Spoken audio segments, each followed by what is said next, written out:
Ladies and gentlemen, at this time, please welcome one of the great stars of stage, screen, and books, Miss Shirley MacLaine.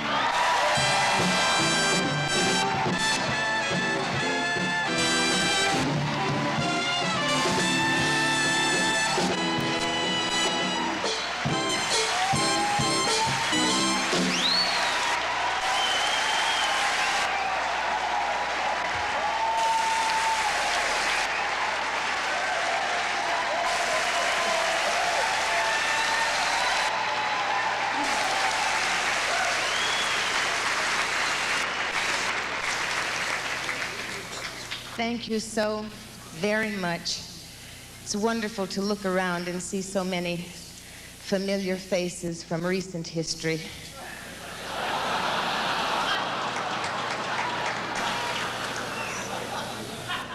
And also from my past lives.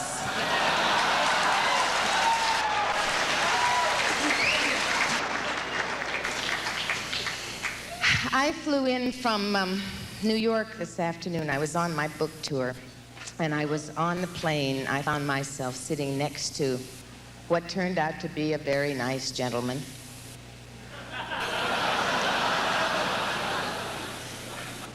He was about 65. He was a computer expert. He had several grandchildren. And he asked me where I was going. And I said I was coming to speak at the AIDS benefit dinner in Los Angeles. So he said, oh, what are you going to say?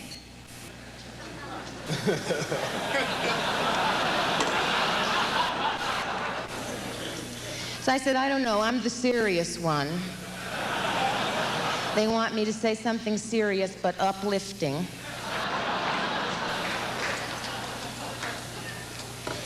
Because it's a celebration of life.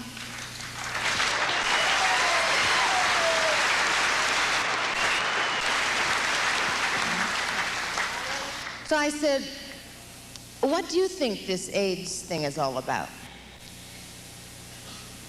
And this man said, well, I don't think it's about the wrath of God or anything like that.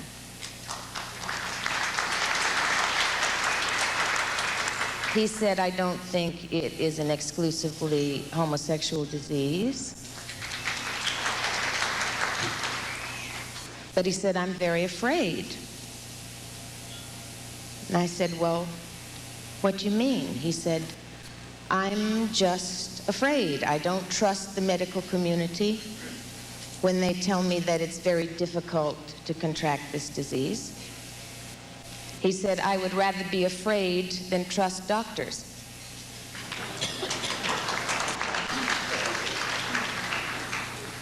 So I said, well, are you telling me that you don't think that we human beings have a choice about whether to be afraid or not? He said, no, I have to tell you that we humans, in my opinion, are animals, and that there's no sort of reference point whereby we can choose whether to know fear. We are animals when we're afraid. So I thought about his point of view all the way across the country. And I thought about what it really means to have an epidemic of panic. What a plague mentality says. Where we actually recoil from our friends, where the simplest, most loving interchange of human affection is suspect, where when we're afraid inside, we are capable of the most dark-spirited bigotry. And then I thought to myself, this disease is telling us something. This disease is telling us that we really should look inside our own selves, search our own souls as to what we feel about fear, about prejudice, about bigotry, about affection, about sex, about love, about tenderness, and death. That if we really looked inside to our own nobility, to our grander selves, that we would like what we saw if we weren't afraid.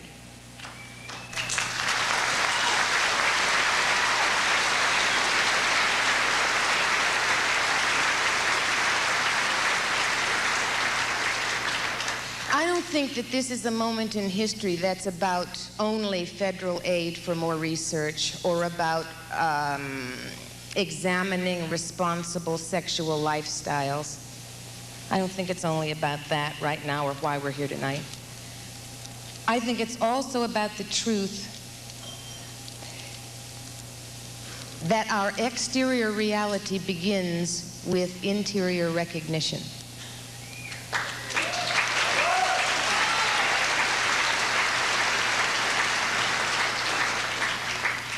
You know, maybe there are only basically two emotions in the human experience.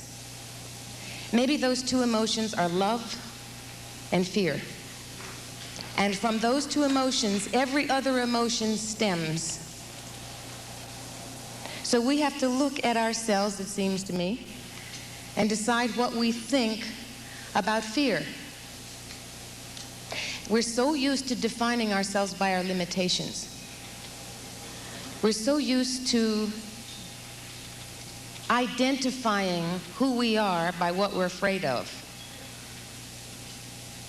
We're so used to feeling that we are potential victims of the world we see instead of potential victims of the way we see the world.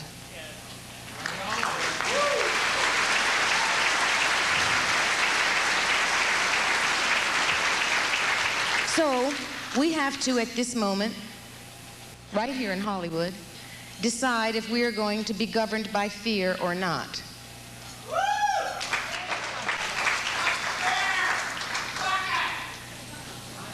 He said socket. He said socket. I heard you. So I think he said socket. So since we're in charge of our own reality, I found for myself that acknowledging the love within me enables me to dispel fear. If I go back to my lamp within, so to speak, my eternal spark, fear dissolves. Each of us has to make our own mind up about how we're going to deal with fear. And how we behave at this moment, we're going to remember for the rest of our lives, long after this disease is past.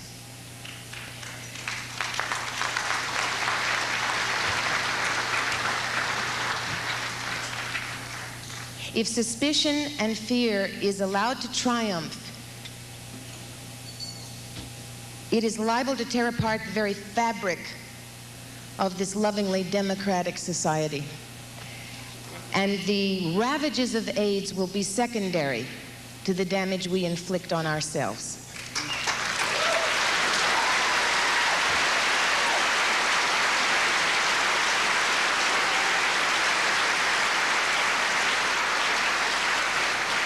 For me, this disease is very aptly named. I consider this disease a great teacher because it aids us in knowing ourselves and our fellow man in a much more loving way. Thank you. That's all.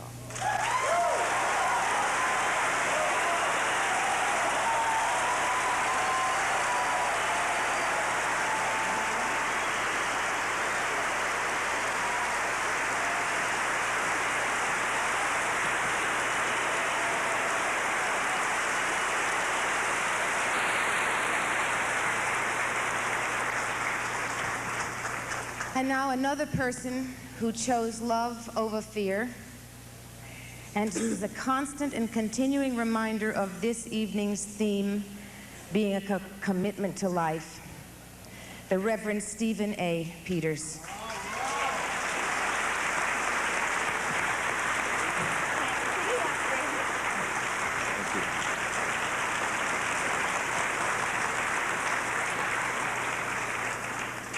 I was diagnosed with AIDS a year ago, April. And 2 weeks after my diagnosis, I was asked to preach the Easter sermon at my church. I was still reeling from the numbing terror and the shock of learning that my future was, at best, uncertain. But I told my congregation, you know, they told me the worst thing that they can tell me. And you know something? I can still dance. And right there in front of God and the church and everybody, to the tune of Singing in the Rain in my head, I did my best tap dancing fool routine. And the realization that I came to that day, and the point that I want to make tonight is, as a person with AIDS, I want to remind you, I am still alive.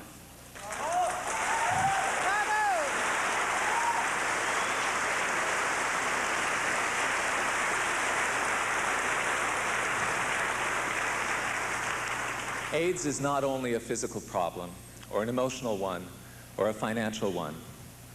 It's a spiritual challenge. It's a challenge because it calls us to affirm life in the face of death, and to believe in hope in the face of hopelessness.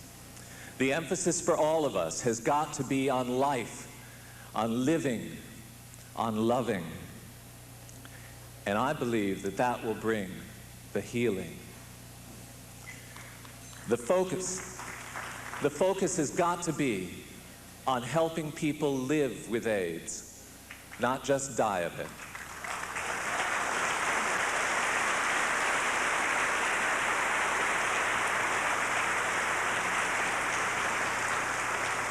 We have to put all kinds of love out into the universe right now. We have to learn about forgiving and caring and hoping, and we have to laugh a whole lot more. Laughter is real healing, believe me. And we have to thank God for all the wonderful, precious moments we each have every day.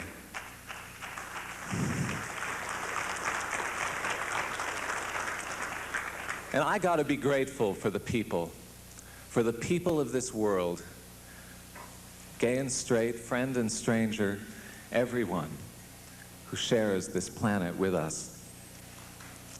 You know, there are quite a few of us who have AIDS here tonight.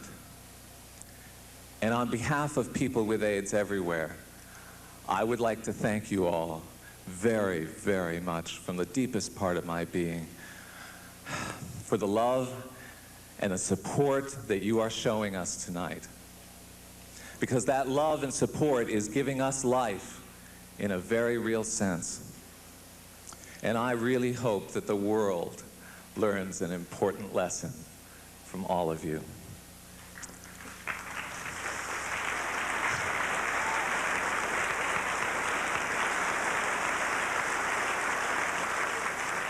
God bless you all, and keep on dancing.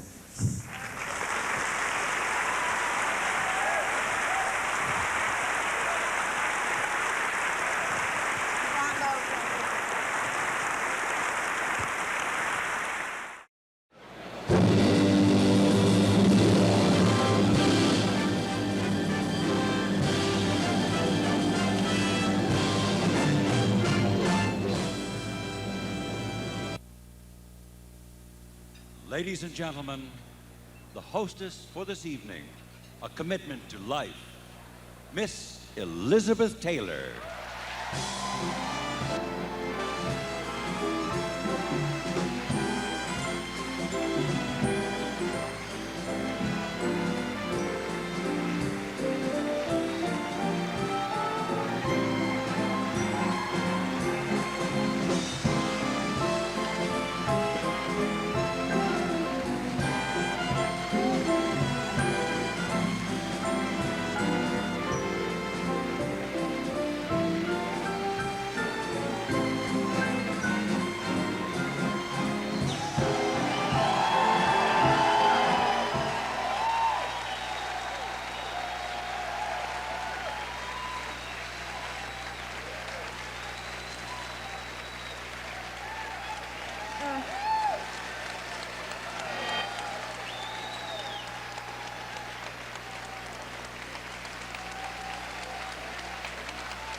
Thank you.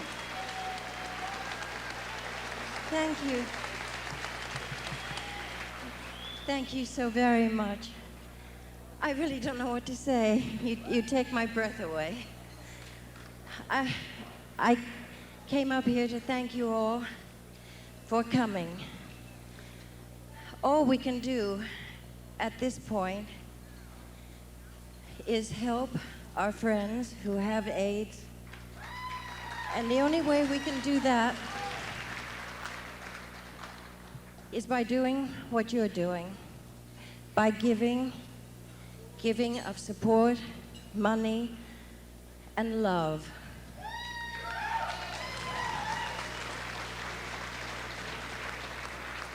And by each and every one of us, doing more, learning more about the disease, we will find a cure.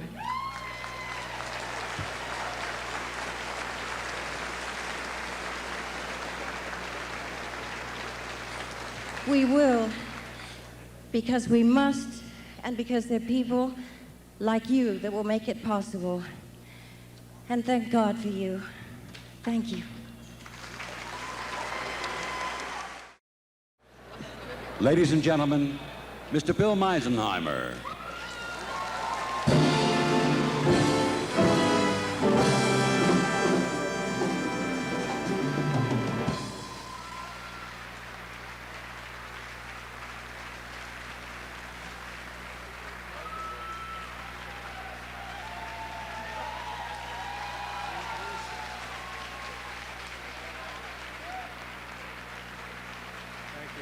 Thank you. To say we have an exciting evening, I think, is a little bit ridiculous. This is the most overwhelming response we could have ever in our wildest dreams imagined. I would like to make this quick, but it's very important, the things I have to say. I'd like to begin by saying that working in the issue of AIDS, which many of us in this room have done, has been incredibly painful. At the same time, it's probably been the most rewarding thing that any of us have ever done in our lives.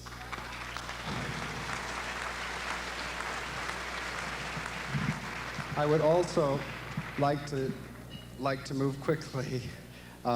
Controversy and denial surrounding this disease has made people live in denial, always saying that it's someone else's problem. The fact that you are here tonight supporting us, the fact that people that could not be here and support us will in fact dissolve that myth. It is not someone else's problem. It is all of our problem.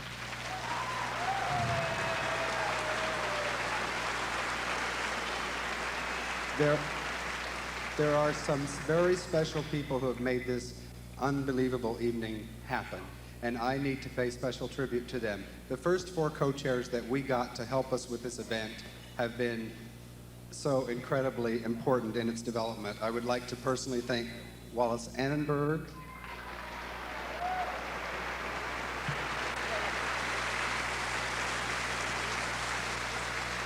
the Honorable Mayor Tom Bradley,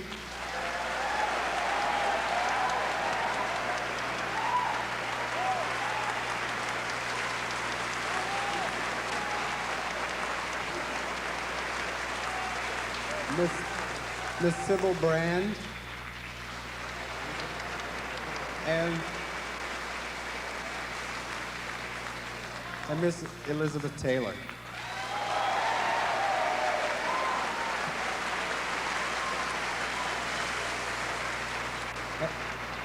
Now, it's up to you if you want to make this evening go all night. You can continue the applause because to me they deserve every bit of it.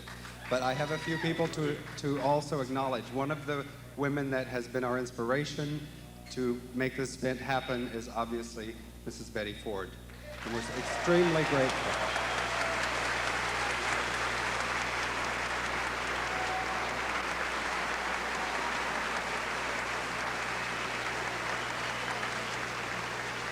There are 4 people in the room seated in this general vicinity. I hope you can see them. They are the founders of the AIDS Project Los Angeles. We've been around for about 2.5 to 3 years.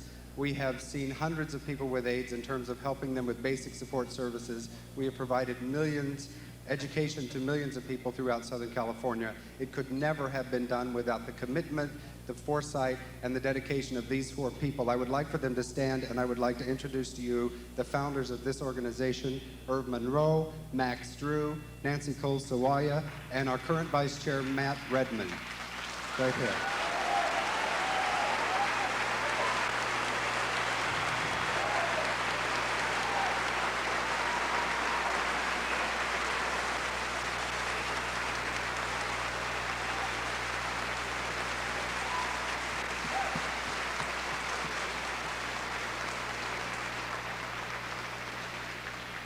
Again, there's a great need to recognize 6 people who have made this thing happen on a volunteer basis. The committee that organized this thing kept it going, and they've contributed tremendous volunteer support. I would like to read their names. I'm not sure where they're sitting, but they need acknowledgement. They deserve a lot of it. Bernard Bloom, Jack Hamilton, Bill Jones, Chris Hersey, Stephen Ramirez, and Bernardo Puccio. Please applaud them.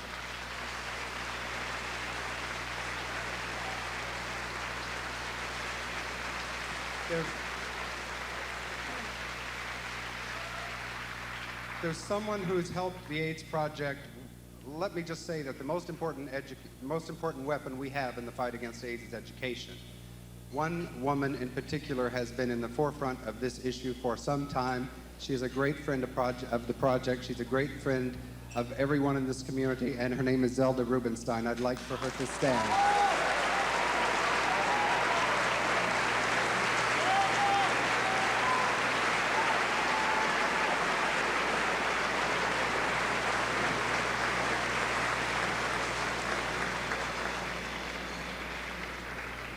Now that I put my cards away, I'm lost. I would, in closing, just like to say that we have a long way to go. We never expected this would be where it is, and unfortunately, I think we have a lot more coming, and it's certainly not very promising at this point, but we must continue to do everything we can. I've been involved in this for a long time. There are several people on our staff and the hundreds of volunteers. The entire staff of the AIDS Project Los Angeles have made this worthwhile, the board of directors, and without them, none of this could have happened. So I personally want to acknowledge each and every one of you for your dedication and commitment to this issue, and say that you have my unending support in the future, and my greatest appreciation.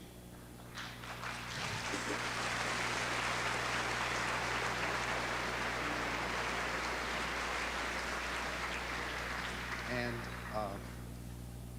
I think that's all I have to say right now. I would like to turn the microphone over to a gentleman who has come on board to help the AIDS Project in about the past 6 months. He is our new chairperson. He has completed everything that he said he would do for us. He has done incredible things for us. My colleague, the chairman of the board of the AIDS Project, Mr. Peter Scott.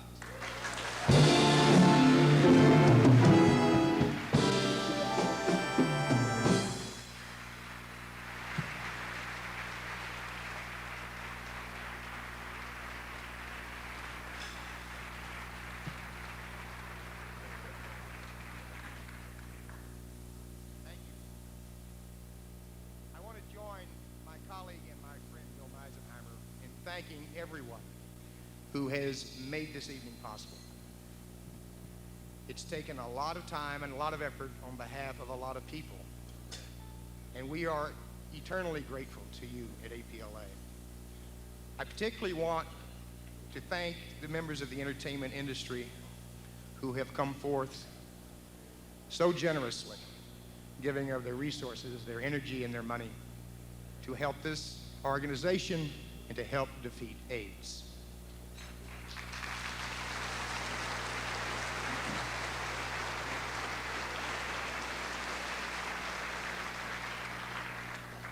I would like to extend a special thanks to 2 men without whom this evening would not have been possible. Mr. Tony Thomopoulos, the president of ABC Network Broadcast,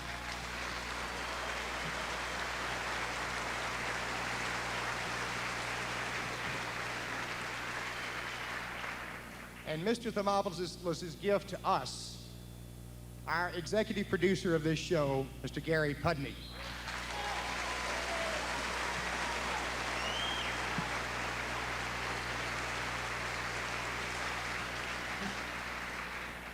I would also like to thank our dinner coordinator, Lucille Polachek of Events Unlimited.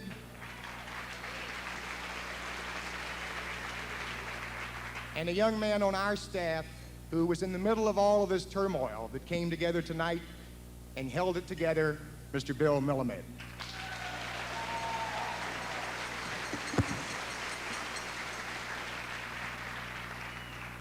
Amid all the controversies surrounding AIDS and the recent, rather sensational press that you've seen regarding it, the fact remains that AIDS is not a gay disease. It is not a Hollywood disease. This is the health crisis of this century, and all society must become involved to defeat it.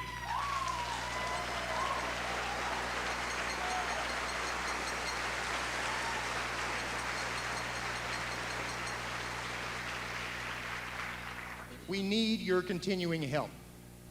Out of this evening, a committee of the entertainment industry in support of APLA has grown and has committed itself, and many of the members are here tonight, to providing ongoing resources to our organization. We are deeply grateful to all of you.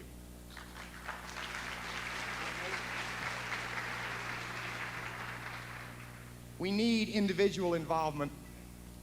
We need organizations like APLA around the country to not only conduct the research and the education, but to provide the vital resources for the care of people with this disease and their loved ones. We also need a massive federal program to eradicate this disease.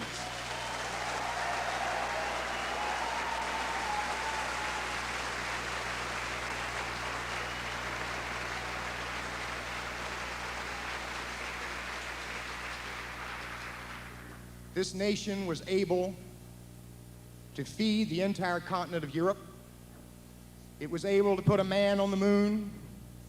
It was able to develop the atomic bomb.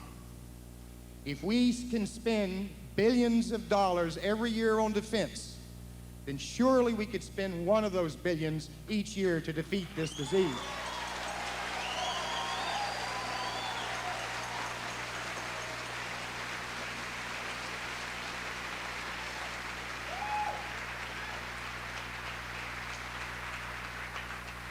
On behalf of the board of directors of the organization, and on behalf of the staff and the volunteers, and most importantly, the people we serve, thank you all from the bottom of our hearts.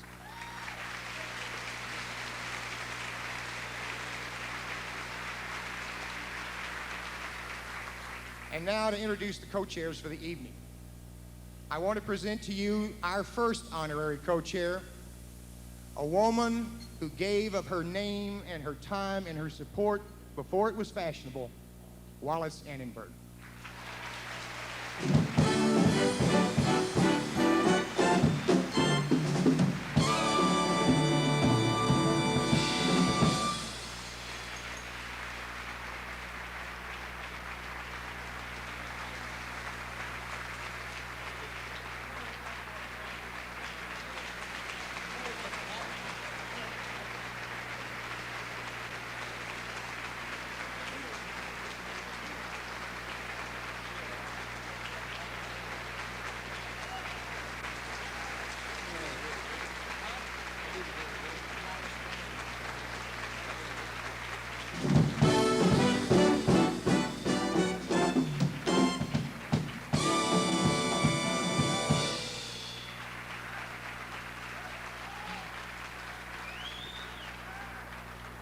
Thank you very much. I'm Wallace Annenberg, and I now know what it feels like to be too excited to eat. This evening has been very good for my diet. I am thrilled to be a part of this beautiful, beautiful occasion.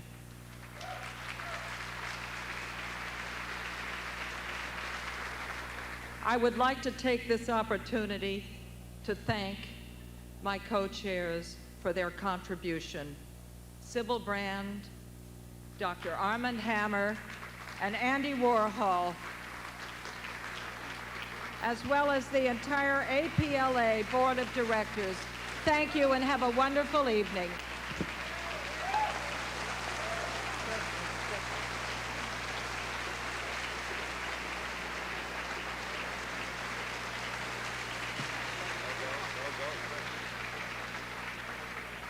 Ladies and gentlemen, please welcome the mayor of the city of Los Angeles, the Honorable Tom Bradley.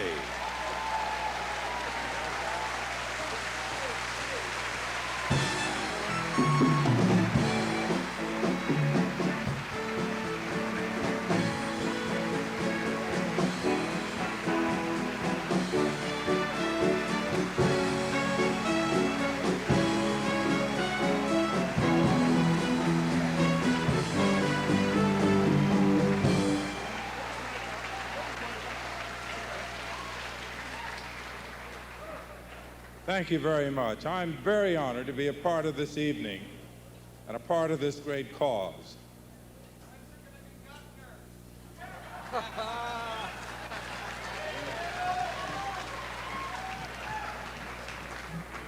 Thank you, but tonight we're talking about another battle.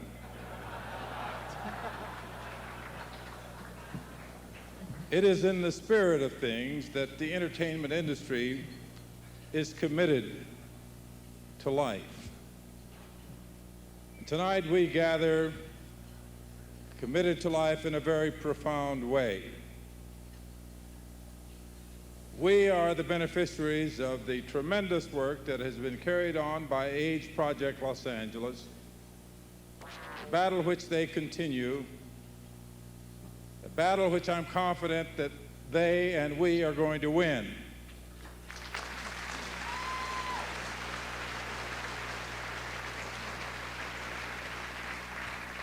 The entertainment industry has given of its time, its talent, its resources in a very generous way because they care about life, they care about people. And so too do you, because that's the reason you're here tonight. Much more must be done in research, in education, in counseling, in psychological support for those who are the victims of AIDS. We know very well tonight that AIDS is not limited to a special group. It cuts across the entire spectrum of our society. And this crisis threatens the very health of this nation.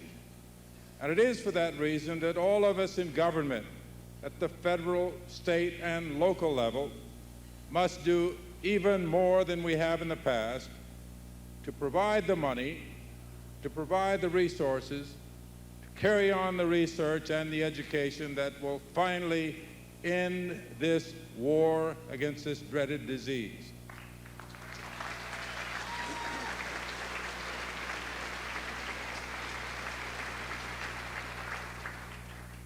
I'm here tonight on behalf of my colleagues in government in the city of Los Angeles to pledge our support in this great battle. Together, we are going to win.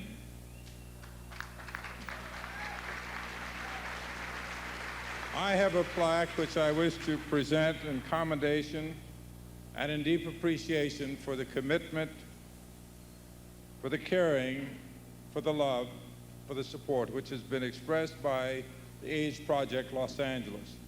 I'm going to ask Peter Scott and Bill Meisenheimer to come to the platform in order to receive this plaque. Let's give them a big hand when they come up.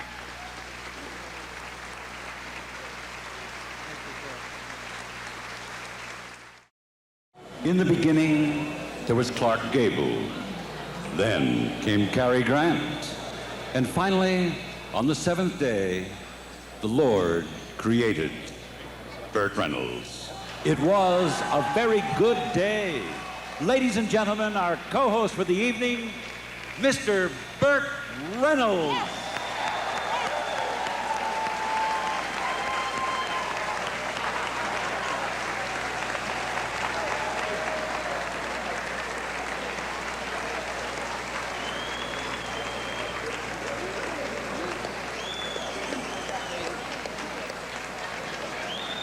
Thank you.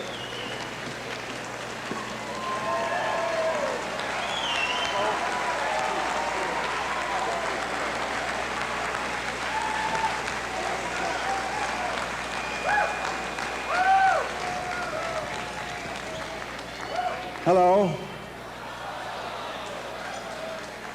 First of all, I want to congratulate myself on how terrific I look. And I have a...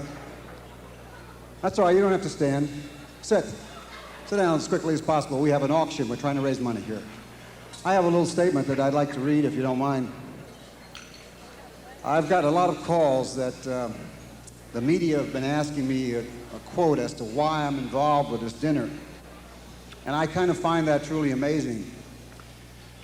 Like most of you here tonight, I've been involved in literally dozens of charity events for various diseases over the years, but I've never been asked why.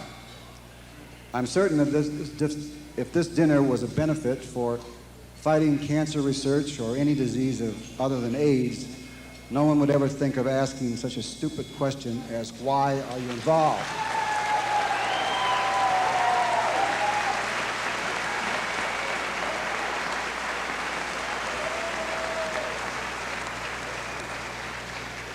This new and absolutely terrifying disease has created an environment of fear and hysteria that's almost as dangerous as the disease itself. It's not only dangerous because it can destroy lives, but because it can divert our attention and our energy from the vast and complex issues of the disease itself. I'm very, very proud to have been asked to be one of the hosts of this evening. I'm also proud to be part of an industry which is always and always will be the first group to step forward when something controversial screams out for compassion and support.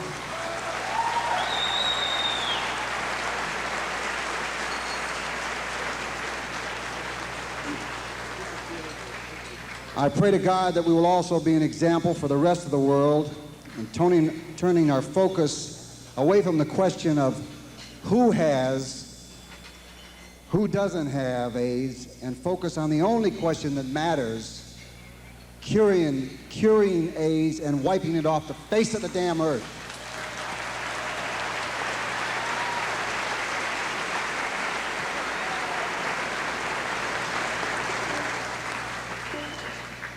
Now, we have, with our little silent auction tonight, we've raised $51,600, which means that we've grossed over $1 million tonight.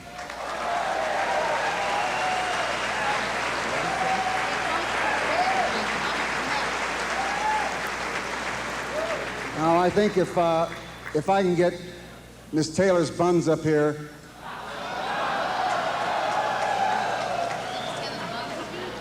We can raise a little more money.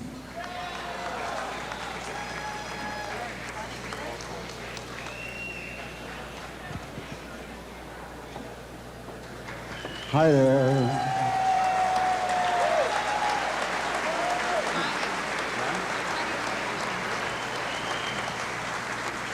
Aaron Spelling is looking at us now thinking, Dynasty 3. We're going to auction off something very important.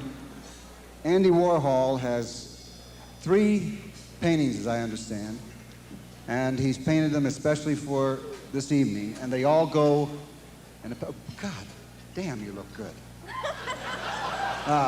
They all go in a package of 1. So we'll start the bidding. Now, if you want to get up and go look at them, I understand that there's going to be a picture somewhere of them. Where? There. And they go in a package, and Liz will look off in this direction over here, and I'll look off in this direction, and we're looking for bids. And we're going to start at $5,000, okay? Who's going to bid $5,000? How about this side? Hello? Come on, this is not a painting we're doing up here. We're doing a pilot. Come on. Oh, where? I got a dead month. Hello? Connie Stevens bids $5,000.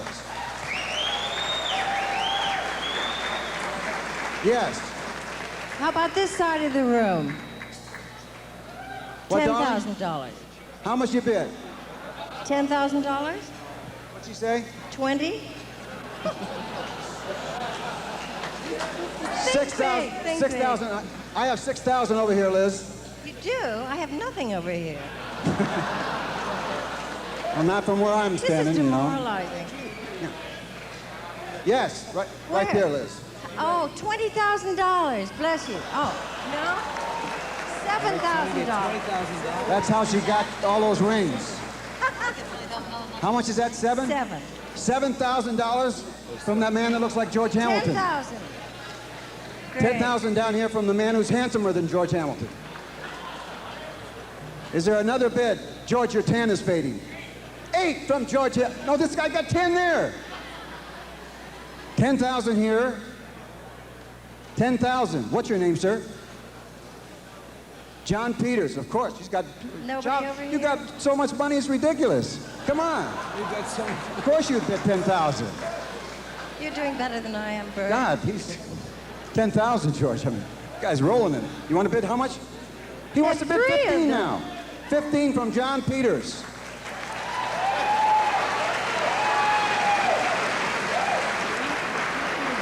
$15. Does anybody want to outbid John Peters?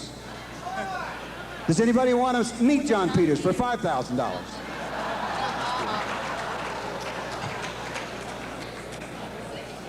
How much? 16. 16. Can I say your name? Mrs. Weinstein would like to bid $16,000. Thank you, Sandy. $16,000 over here. Come on, these things are worth over 20. Come on. And remember the cause. They're not only beautiful, but think why you're giving it. Liz and I will come to your house. She'll do the cooking and the baking and scrub the toilets. We'll do a whole day's work. A whole night's work. Is that it? $16,000. I can't believe it. Is that it going to be it? 16,000. Well, Stop. You're not gonna bid negotiating himself here. up. Come on. 16,000. Come on. 16.5. Do I hear 16.5? I bid 16.5.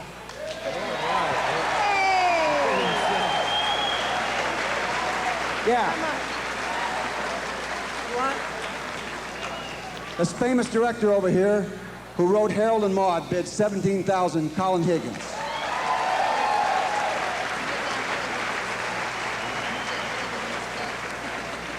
$17,000. 17,000. Sandy? 17.5. That's not even. That's not a nice round figure.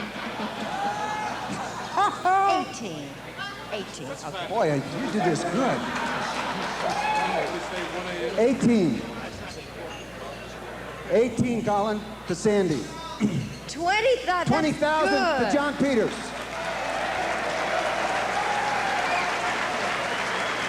That's great. Boy, class wheels out. You could probably get it, Sandy, for 25. 20,000. 20,000 going once. 21. 21. Tell him what? Sandy says he's going to take this from me, John. 21. 21,000. 25,000. Great.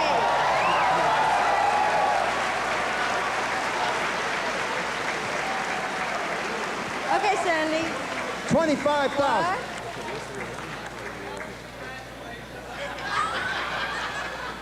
Sandy says congratulations. No.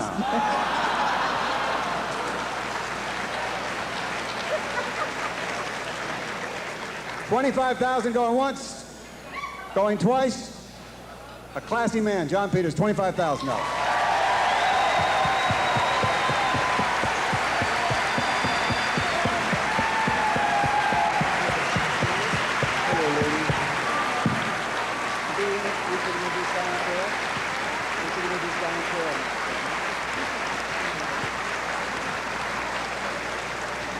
Thank you very much.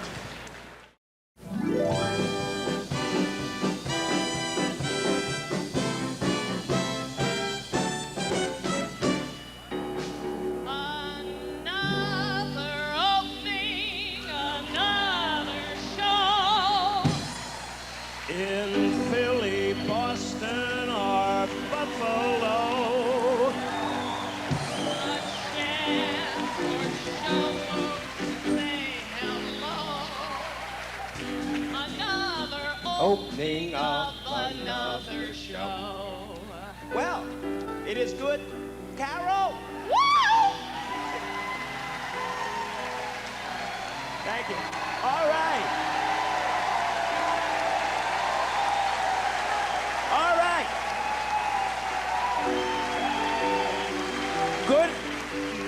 Good reception on this end. Not bad over here, honey. Well, okay, what are we gonna do? What are we gonna do? Maybe we should, I know. What? I think we should sing every single song that was ever written for every single show. Every single song ever written for a Broadway show. How are we gonna do that? Fast. Get it. Summertime,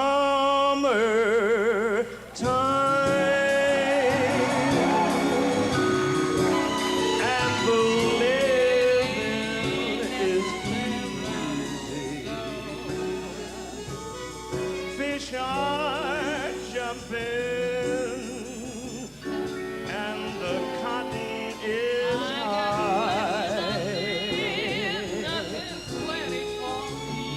Oh, your daddy is rich, and your ma is good looking.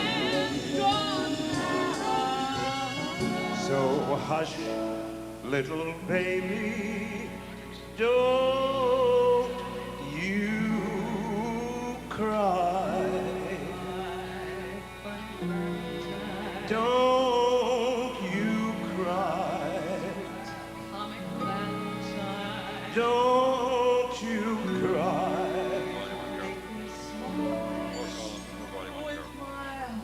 With my heart. With your heart. With my heart.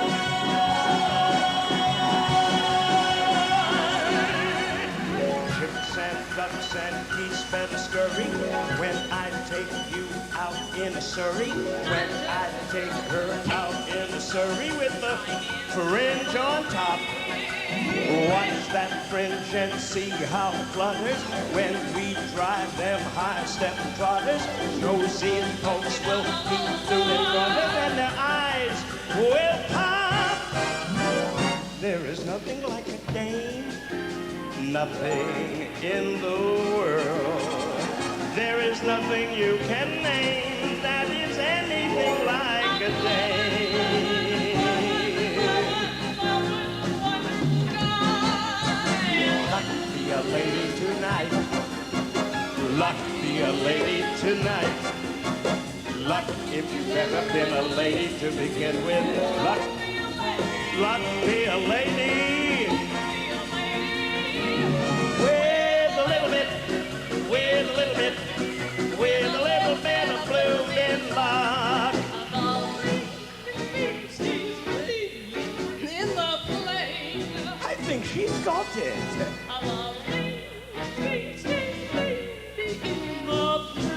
I know she's got it.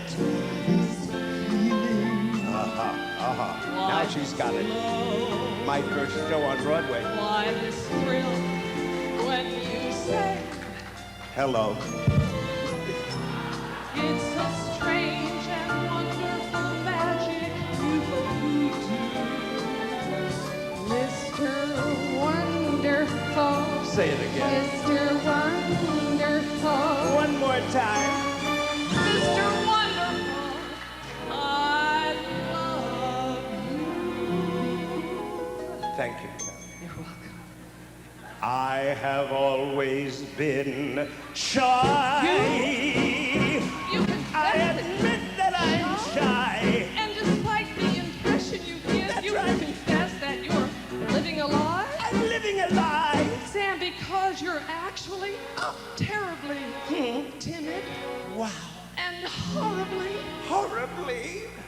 shy.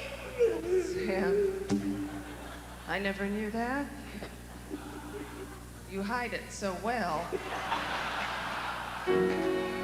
There's a place for us. I hope so. Somewhere, a place for us. Something's coming, I don't know what it is, but it is gonna be great.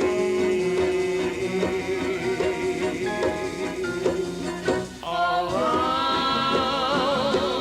the corner, or whistling down the river. Come on, deliver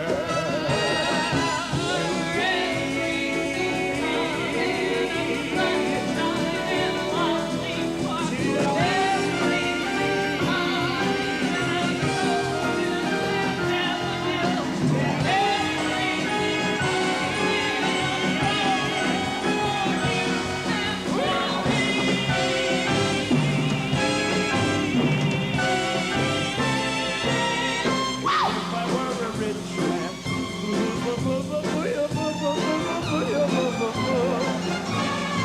Lord, who made the lion and the lamb, you decree I should be what I am.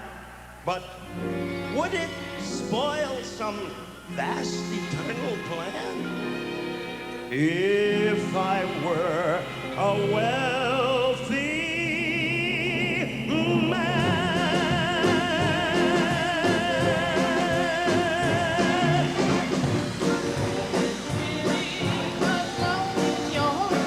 All right.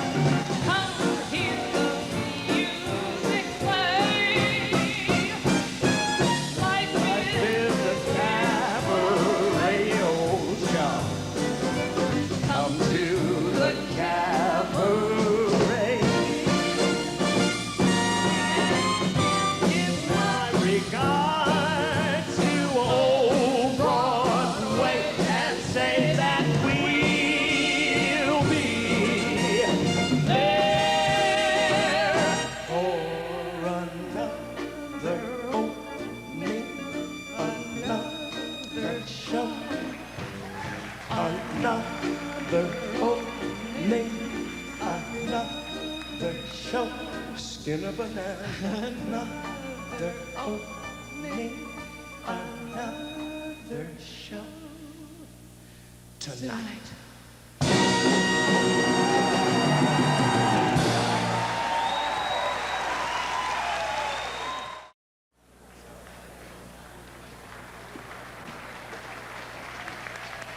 Thank you. Diahann Carroll has never sounded better. What a nice spot this is to come back up here again after them. I mean, I have a telegram that I want to read. And before I read this telegram, I think it's important that we all remember that when Rock Hudson took Hill, one of the first people to call him was the President of the United States.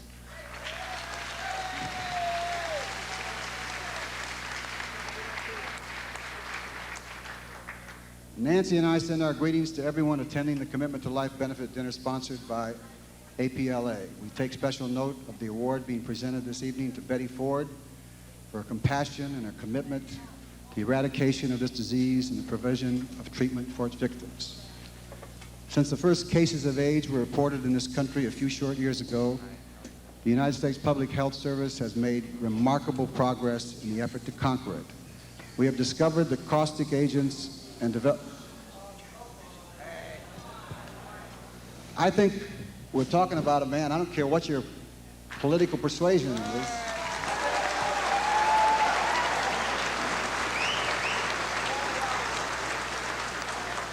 I took the time to send this telegram. If you don't want me to read it, then go outside.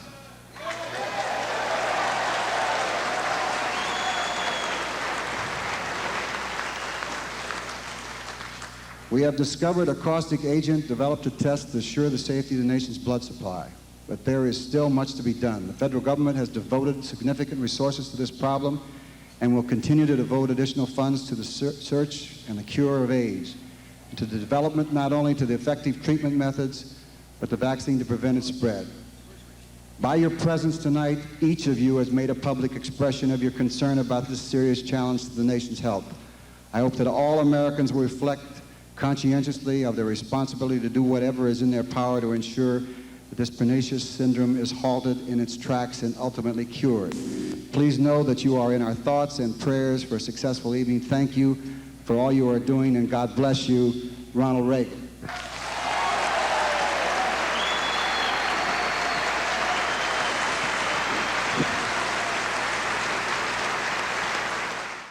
And now could I turn the floor over to this magnificent person who is the hostess for the evening, who, whenever anyone describes her, would have to first of all say she is a survivor.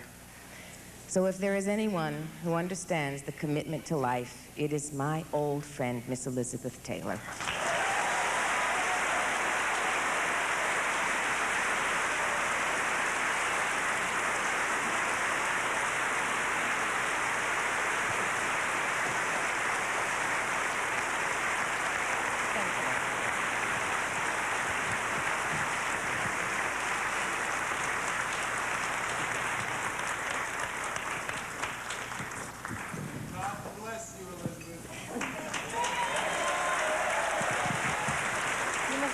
Sick of seeing me come up here. It's my real privilege tonight to give the award to a woman I truly love with all my heart, the Commitment to Life Award. It epitomizes Betty Ford and everything she has done with her life. She has truly reached out and touched people with her love. She has helped heal.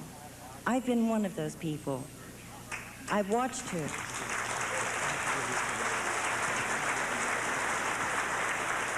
I've watched her at the Betty Ford Clinic in Palm Springs. She comes every week. She talks to every one of us. She goes around and holds, touches. And she's a living example that it can be done. She is proof. She is courage. She is commitment. I love and respect that lady so much. She is one angel who has never feared to tread. Betty Ford.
Thank you very much, Elizabeth.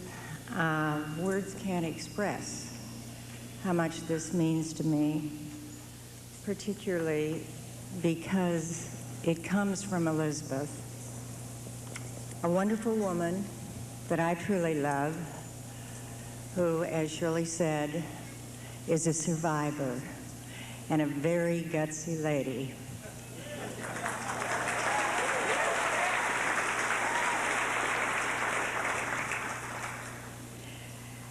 The Commitment for Life Award, well, you know, my philosophy has always been pretty straightforward, and that is live life to the very fullest.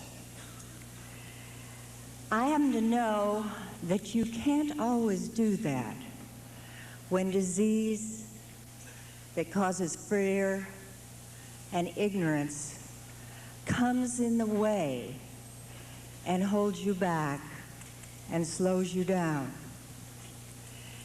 Tonight is about conquering that fear, and it's about saving lives.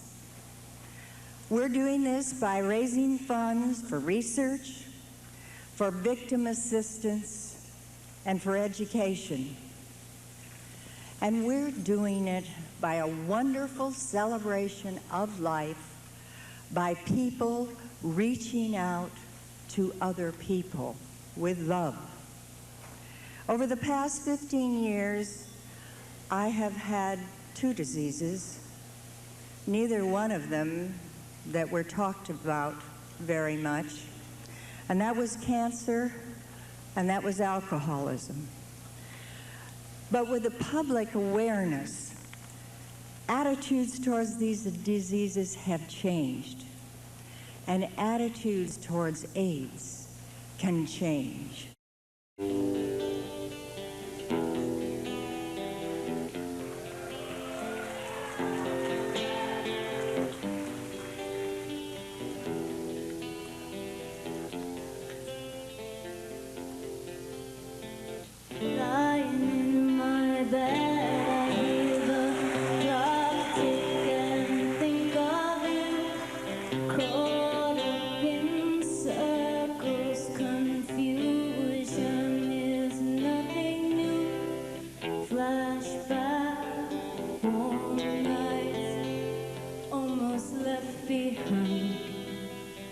Suitcase of memories, time after sometimes you picture me, I'm walking too far ahead, you're calling to me, I can't hear what you said, then you said, go slow, I fall behind.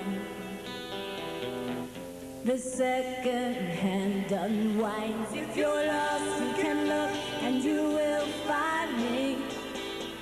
Time after time. If you fall, I will catch you. I'll be waiting.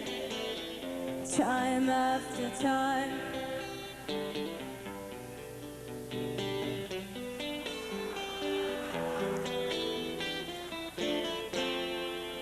After my pictures fade and darkness has turned to gray, watching through windows, you're wondering if I'm okay.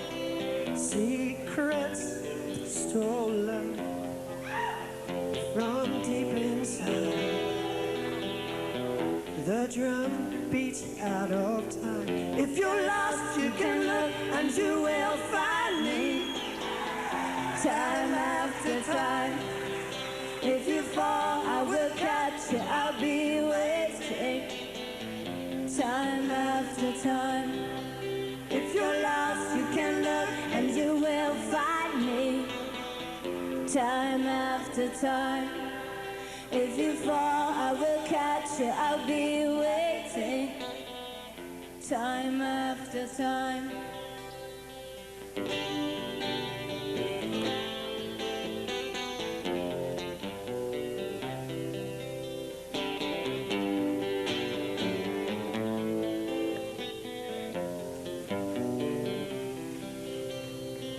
You said go slow, I fall behind. The second hand unwinds. If you're lost, you can look and you will find me. Time after time. If you fall, I will catch you. I'll be waiting. Time after time. If you're lost, you can look and you will find me. Time after time. If you fall, I will catch you. I'll be waiting. Time after time. Time after time. Time after time. Time after time. Time after time. And now, from the hit Broadway musical, The Tap Dance Kid, now playing at the Pantages Theater, this year's Tony Award winner, Hinton Battle. Clear it, clear it, clear it, clear it right now.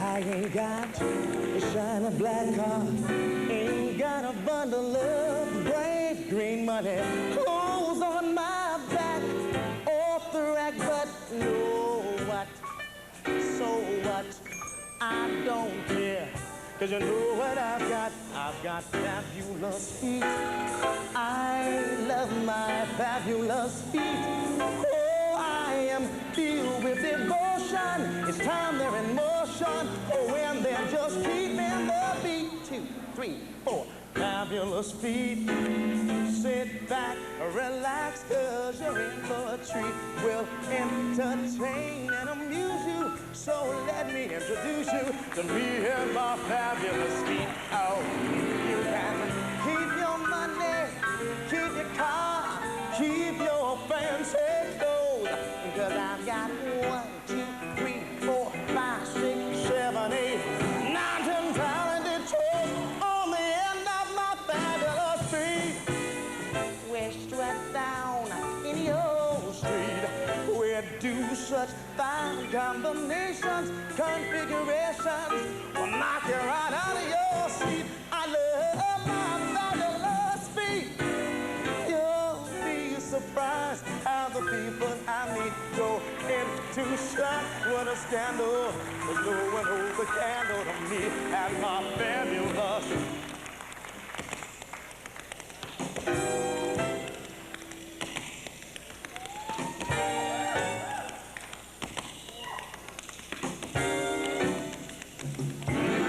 Well, you can keep your money, your fancy clothes, your brand Thunderbird car. But let my feet be, they're sticking with me, 'cause that's the way things are. Hands off my fabulous feet. Thank you. Sit back, relax, 'cause you're in for a treat. We'll entertain and amuse you. So let me introduce you to me and my fabulous feet.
baby.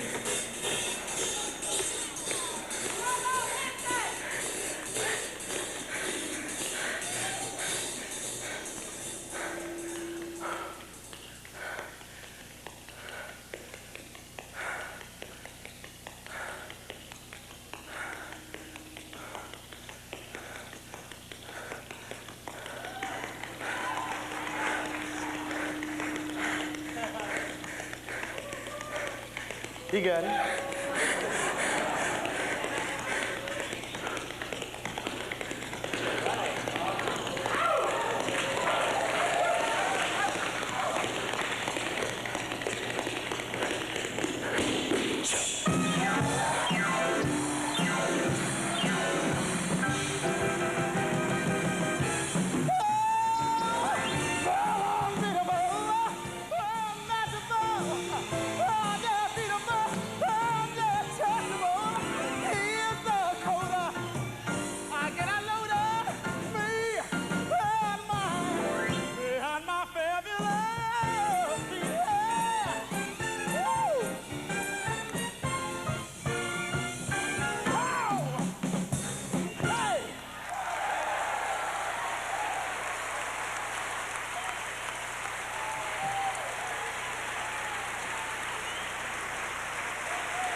Ladies and gentlemen, one of the stars of Dynasty.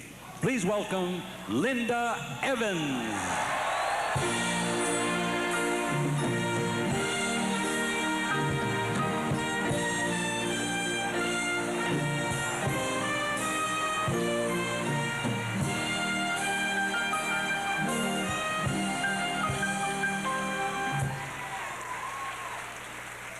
Thank you. I'm very pleased to be a part of this special evening and to join with all of you in fighting against AIDS.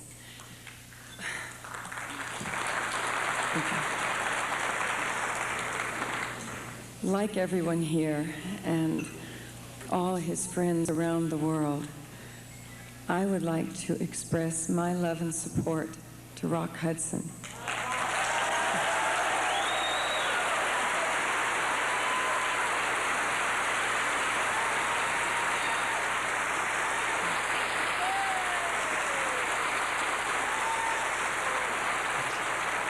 Thank you. And now please join me in welcoming his friend, Burt Lancaster.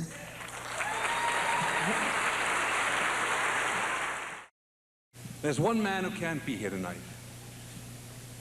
A man who ironically has done more than anyone to focus national attention upon the horror of AIDS. Now, the attention has been good, but the things that have been said about the man are not. I speak, of course, of Rock Hudson.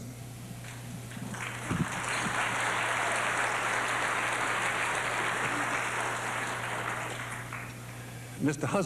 Hudson has been sadly mistreated by some elements of the media. They seem fit to slur him and slam him, vilify him, and attribute things to him that he is supposed to have said, but he has never said.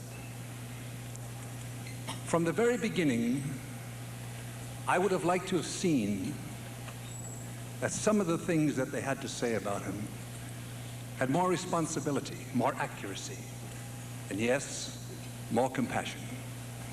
As soon as his illness was revealed,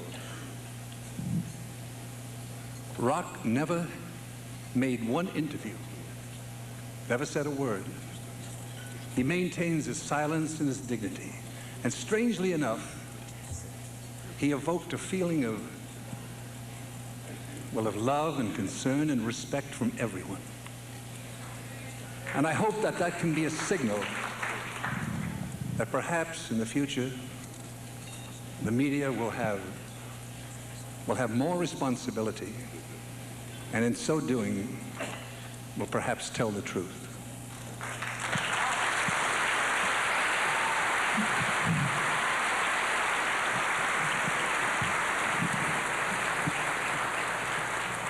I now have a message, perhaps the first statement that he has made publicly from Rock Hudson.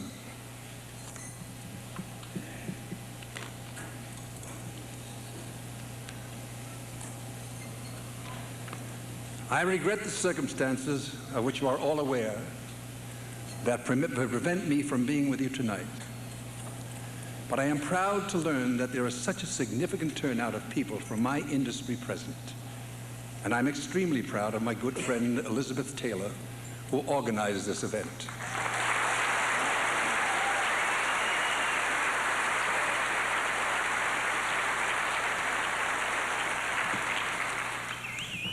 People have told me that the disclosure that I have been diagnosed as having acquired immune deficiency syndrome helped to make this evening a success, and that it will raise in excess of $1 million to help against the battle of AIDS. I've also been told that the media coverage of my own situation has brought enormous international attention to the gravity of this disease in all areas of humanity, and is leading to more research, more contribution of funds, a better understanding of the disease than ever before. I am not happy that I am sick. I'm not happy that I have AIDS. But if that is helping others, I can at least know that my own misfortune has had some positive worth. Thank you, Elizabeth. Thank you to all my friends who are attending this evening, and to thousands who have sent their prayers, their thoughts, their love, their wishes, their support. Thank you.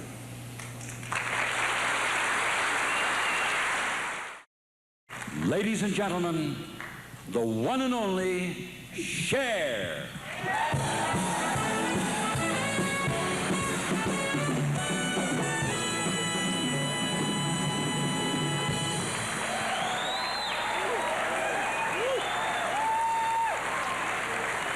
Thank you.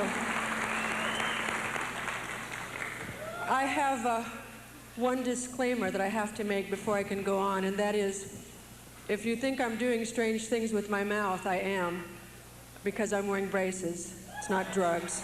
Okay.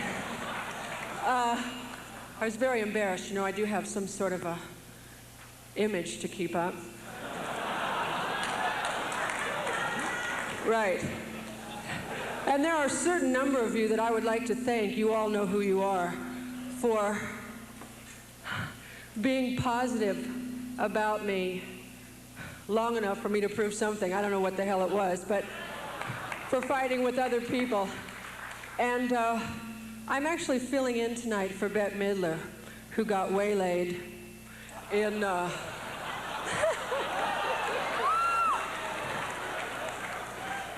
in Italy. And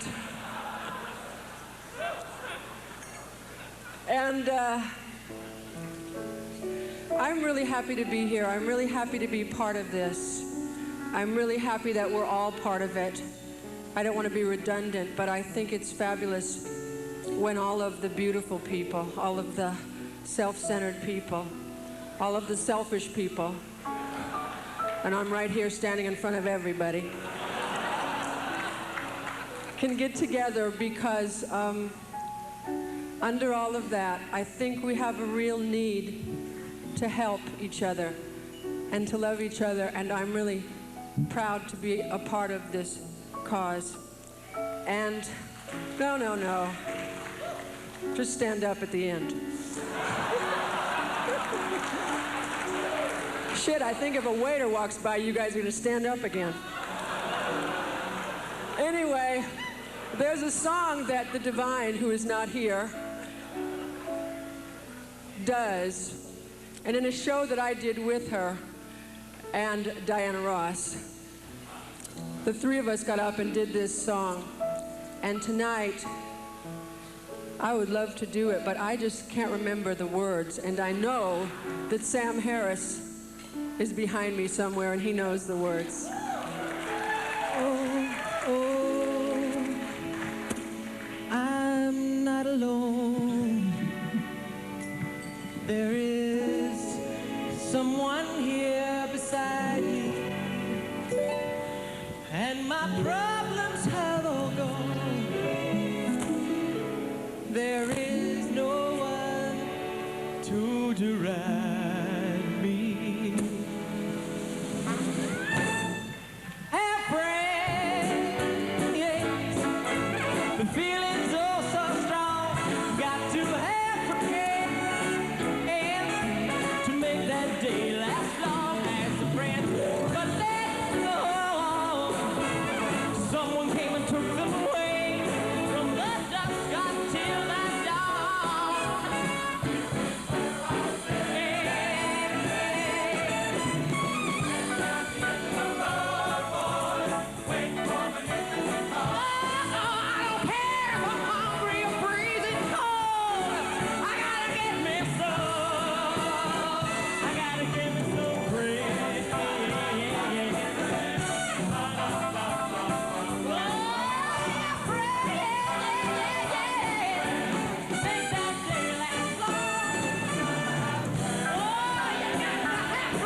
going right. Close your eyes and think of me. Soon I will be there to brighten even your darkest night. You just call out my name, and you know wherever I am, I'll come running to see you again. Winter, spring, summer, or fall, all you have to do is call, and I'll be there, yes I will. You've got a friend. You've got a friend.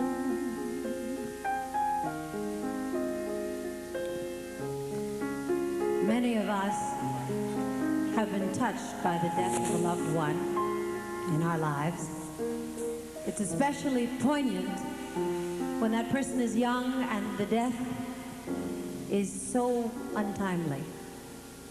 A very gifted friend of mine, Karen Carpenter, died several years ago from a different disease than AIDS, but the disease was just as insidious, just as mysterious, and just as tragic.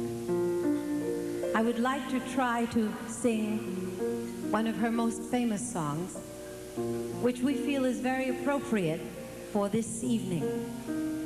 The new lyrics for tonight are by Ray Charles, and the arrangement, that's the blonde Ray Charles, and the arrangement and the accompaniment is by Karen's brother, Mr. Richard Carpenter.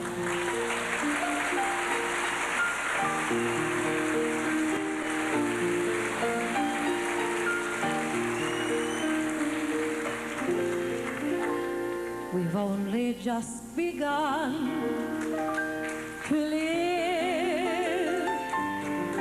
Life's full of promises, a hopeful world, and we're on our way. Before the rising sun, we fly. So many roads to choose. We start out walking and learn to run. And yes, we've just begun. Seeking horizons that are new to us, and watching the signs along the way. Searching for light that will come through for us.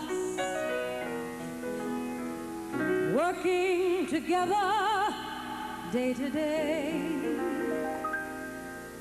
Together. And when the evening comes, we smile. So much of life ahead. We'll find a place where there's room to grow. And yes, we've just begun.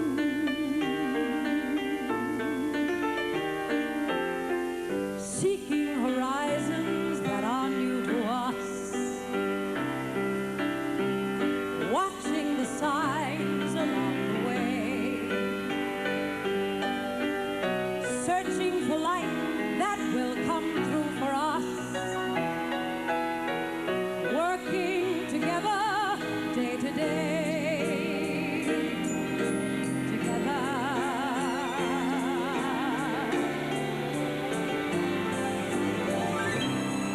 And when the evening comes, we smile.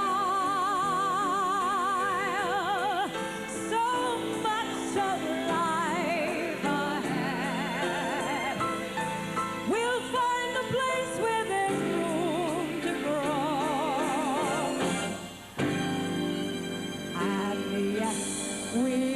just feel